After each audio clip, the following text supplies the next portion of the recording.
Ini salamnya dijawab sama Nabi, bergetar badannya.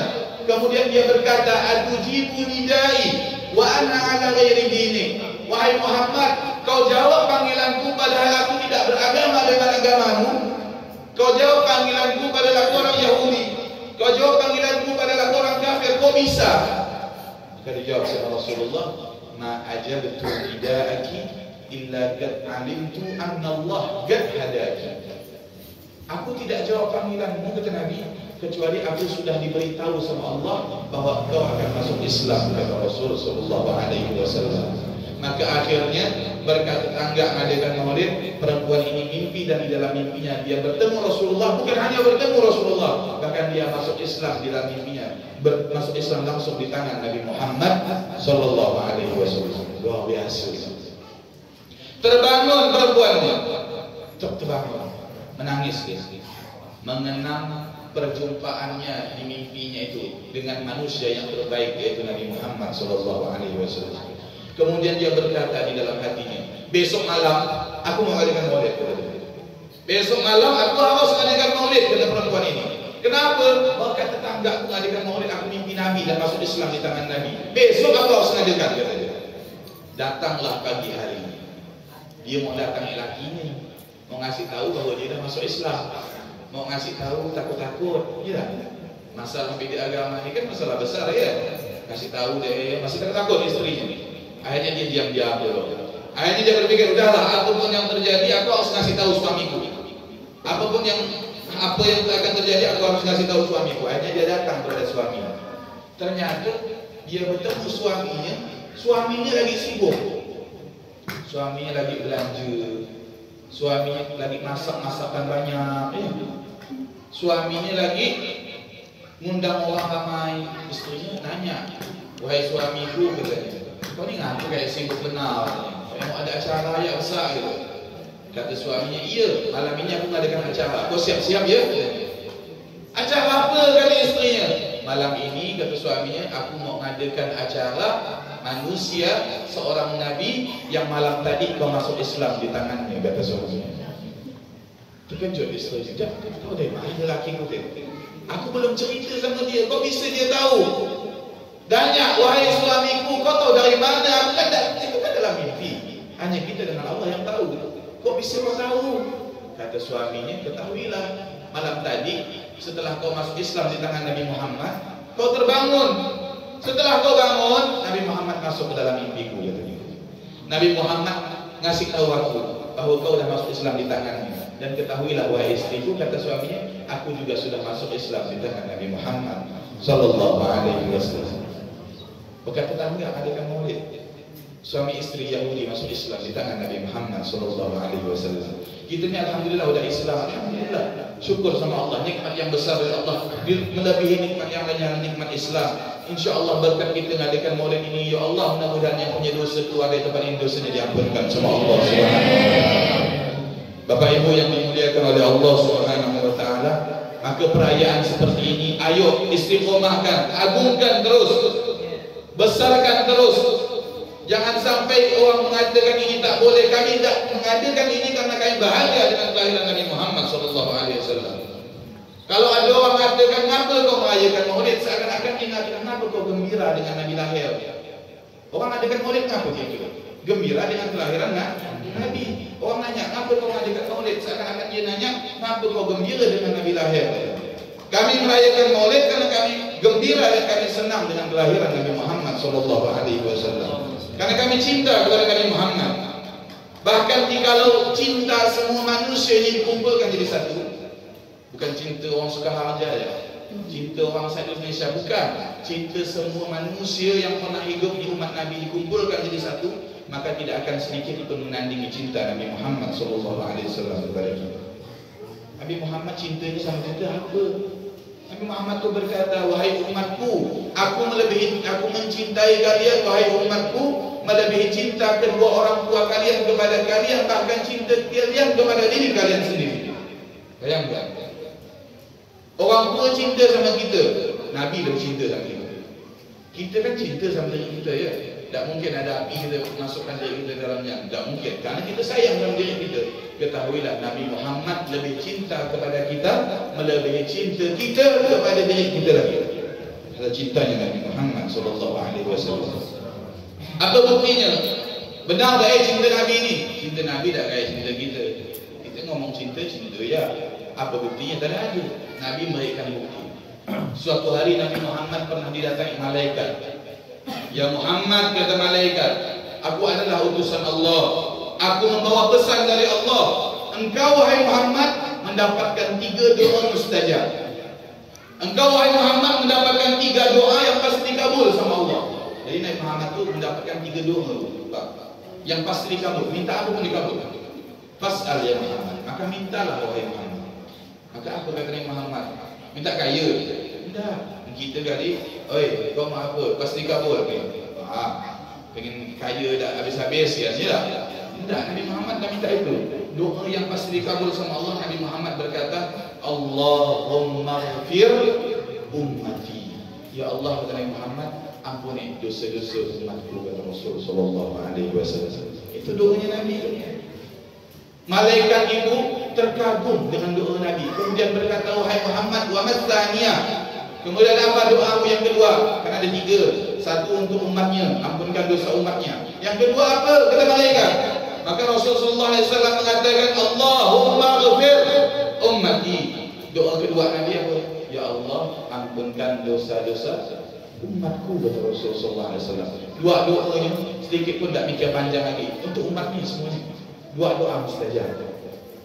Kemudian malaikat itu berkata, ya Rasulullah wa matsaiza. Ayat terakhir, yang ketiga. Apa? Apa kata Nabi Muhammad? Akhtabih li yaumil qiyamah. Yang ketiga kata Nabi, aku simpan untuk nanti hari kiamat.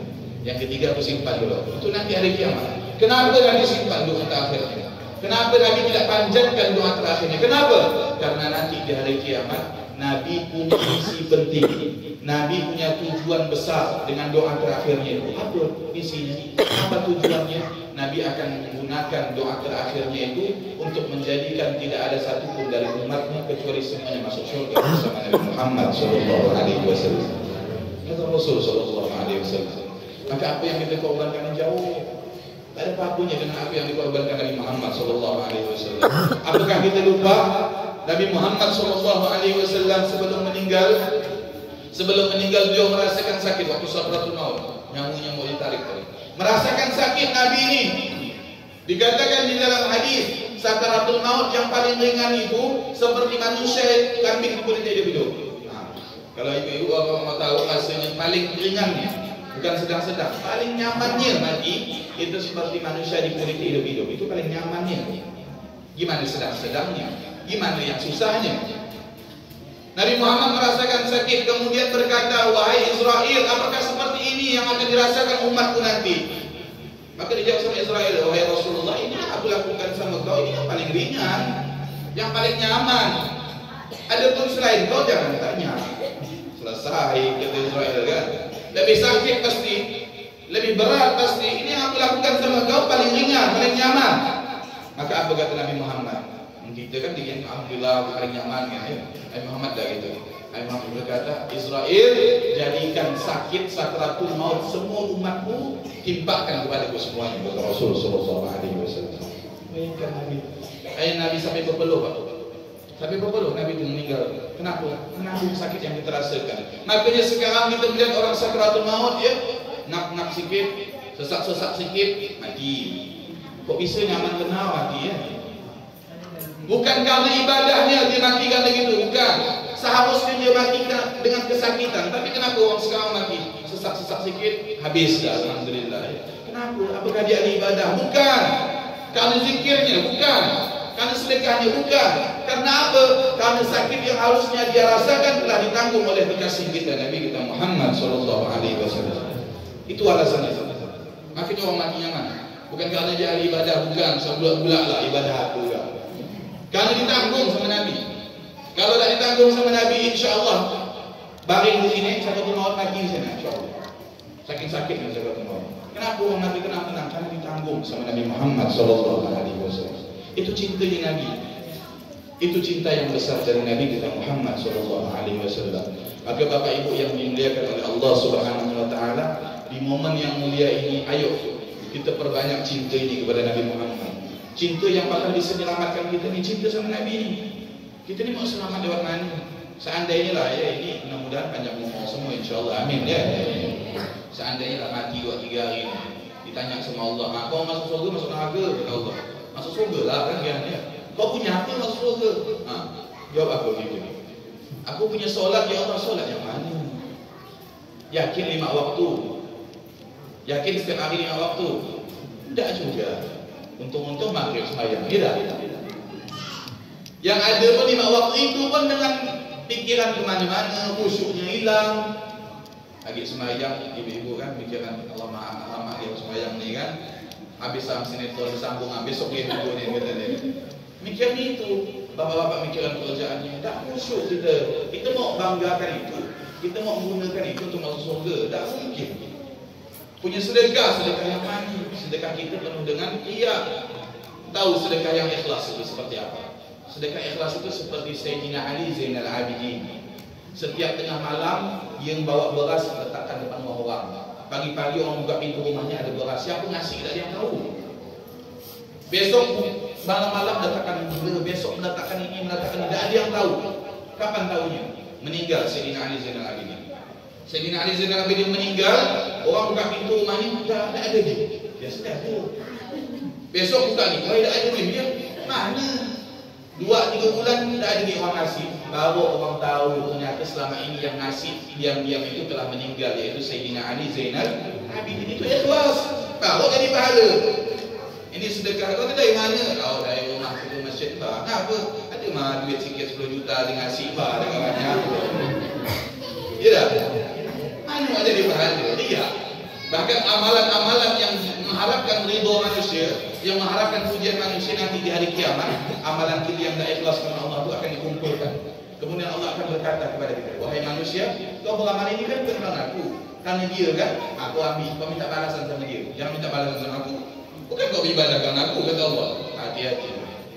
Nah, kita mau gambar, kalau kita masuk surga mengandalkan ibadah tak ada baru kita ni jujur-jujur aja lah. Bukan aku, mana aja juga sama.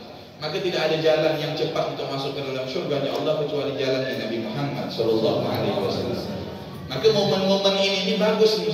Kita bisa silaturahmi, kita bisa mendengarkan kisah kekasih kita Nabi Muhammad sallallahu alaihi wasallam untuk memupuk rasa cinta. Harapannya apa? Keluar dari tempat ini kita punya rasa cinta kepada Rasulullah. Kita tahu Rasulullah senangnya yang ini Nabi tak senang. Wah, aku harus melakukan yang disenangi Nabi. Kata guru kami, sering-sering bahagiakan Nabi di dunia. Kalau kita sering bahagiakan Nabi di dunia, nanti di hari kiamat kita akan dibahagiakan oleh Rasul sallallahu alaihi wasallam. 3 jam macam. Lanjut atau enggak? Lanjut atau enggak? Lanjut atau balik leter dia ya. Habib pada melihat kami dah tunggu lanjut jawab. Lalu ustaz ni salah, penceramah salah ya. Lanjut sikit lagi ya. Insya-Allah. Maka pesanan di bulan Maulid ini hari ulang tahun Nabi kita. Ya. Ini hari kelahiran Nabi kita. Sebagaimana yang sering kita lakukan. Kalau kita ada suami atau isteri ulang tahun, kita kasih hadiah. Kalau ada anak kita ulang tahun atau orang tua kita ulang tahun, kita kasih hadiah. Nah, sekarang ni ulang tahun adalah manusia yang mencintai kita melebihi mereka semua. Yang sekarang ulang tahun adalah manusia yang mengorbankan semua harta jiwa raganya untuk kita. Apa yang harus kita berikan untuk Nabi Muhammad ni ulang tahun ni? Maka yang pertama, ayo sama-sama kita berikan hadiah kepada Rasulullah. Yang pertama, banyak-banyak bersalawat kepada Nabi kita Muhammad sallallahu alaihi wasallam. Banyak-banyak salawat. Kalau dekat sama Nabi nanti di hari kiamat, banyak-banyak salawat. Kata Rasulullah berkata, "Aqrabukum minni manzilatan yaumal qiyamah aktsarukum alayya salat." Orang yang paling dekat denganku duduknya nanti di hari kiamat adalah orang yang paling banyak bersalawat kepada aku, kata Rasul sallallahu alaihi wasallam. Kita kan pengennya kalau nanti ke surga, kalau bisa jangan yang jauh, yang dekatlah kalau bisa kan. Mau yang paling dekat atau yang jauh tergantung apa? Tergantung banyaknya kita berselawat kepada Nabi Muhammad sallallahu alaihi wasallam. Dak uyah selawat tu. Kalau mau yang berlagu bisa berlagu kayak gitu tadi. Kalau tak mau berlagu bisa Allahumma shalli ala sayyidina Muhammad. Dapat satu pahala, dapat 10 kebaikan. Man shalla alayya salatan wahidatan sallallahu alaihi asyra. Barang siapa yang berselawat kepadaku satu kali kata Nabi Muhammad, maka akan Allah limpahkan rahmat kebaikan kepadanya 10 rahmat kebaikan. Satu dibalas 10. Tadi Allahumma salli ala